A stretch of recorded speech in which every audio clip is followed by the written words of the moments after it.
It's pretty straightforward. They want to restore function. They want improved pain. They want stability so they don't fall. They want a short rehab and convalescence. They want minimal swelling and complications. Implant longevity. They want this operation once. They don't want it again.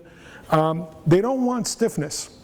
Unfortunately, we can't do anything about stiffness. It's that tough to get going in the morning feeling, that stiffness. That's just part of our muscles and tendons just aging, and unfortunately, we can't fix that. They've asked 5,000 patients, and this is that had total knee replacements, and they asked them, did this fulfill your expectations? And they gave them all kinds of activities, and then they asked them, how of your expectations did the knee replacement meet that? And if you look at the 100% column, really, other than improved ability to walk, everything else is less than 80%. They improved at least 50% and even some to 60%, but they didn't get the 100% that they were seeking. The most important thing, you can see the biggest thing it does is that it takes away your assistive devices. Most patients that get a knee replacement that are using a cane don't need that anymore. But this is really the most important one for me, and I thought that was really important. Improved psychological well-being is almost to 90%. I mean, the ability to mentally feel better, function at the mental level, we know is the most critical part of this equation.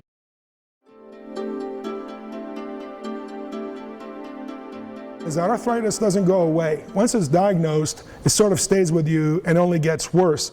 In fact, the earlier you get the treatment, multiple scientific studies have shown the better you will do. And that delaying the surgery actually will decrease your quality of life, and things such as deformity get worse, which will make the surgery more complicated and may affect you not just till you get the surgery, but even after the surgery. So pre-existing medical conditions, as they become more serious as you get older, and it makes it very difficult, obviously, as you get sicker to do any surgery. You want to do this when you're healthy. So what's new in knee replacement design? Well, I think you like the video, guys? Blaine, thanks for making this work. This is the get around knee. I think you all seen on stuff like that on TV, right? And then there's the one that was the rotating platform from DePuy. There's always one that's coming out new. They're all trying to do one thing. They're trying to reproduce the biomechanics of the knee. And although we think that the knee just bends and straightens up, it actually moves and rotates. So we do know that reactions around implants do occur. And as I said, around metal on metal hips, this has been definitely recognized over the last 4 or 5 years, and we've gone away from using those. And I think that this is, some patients definitely have an increased subset for doing this. So what do we do? Well, there is testing for that, and I ask my patients, every patient that needs a knee replacement, if they have metal sensitivities, and if they say yes, then they automatically get a test with our dermatologist. So 2.5 days, you're in the hospital, we get you out. And the reason we do that is because hospitals are not the place you want to be. That's where people come with colds and flus. You want to get the surgery, get it done right, get your physical therapy started, then at that point, make a decision. And that usually is done on day number 2, where am I able to go home and take care of myself with home health, or do I need a rehabilitation facilities where I can be there for a couple of days till I can do that. Having said that, if I can give you a general number, 80 to 90% of our knee replacements go home nowadays. Day one, you should be at the least sitting up, if not standing up that day. We don't want you sitting around, we want you walking, because we don't want to get complications. The body's made to move. That's the whole reason behind it. Next day, you're in the physical therapy box twice.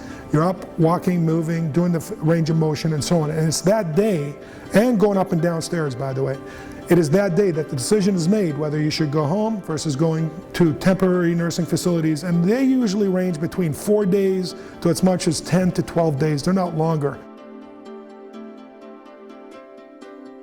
The physical therapist is important for 2 reasons.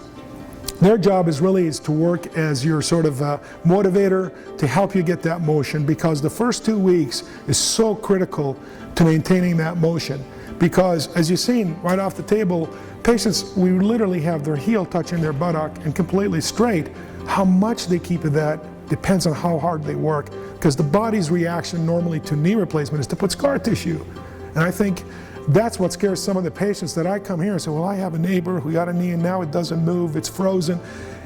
I think that's the horror stories that sort of scares everybody. And the bottom line is, you move that right away, and as you move it, that scar tissue breaks down. You will not have a frozen knee.